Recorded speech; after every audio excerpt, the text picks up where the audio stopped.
谁家儿歌会开在非洲动物大本营，粤港澳大湾区森林儿歌会直接把舞台搬进清远长隆森林王国，动物主题舞台同具爆棚，长颈鹿就在不远处溜达。我最爱乘坐高空转杯，升到高高的天上，俯瞰长颈鹿漫步。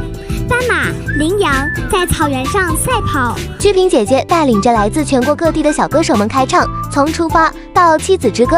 你可知马口不是我珍惜，我离开你太久了，母亲。全场3代人合唱根本停不下来，动物明星组团营业，小朋友看得到长颈鹿的睫毛，听得到火烈鸟打节拍，这才是沉浸式童年回忆杀。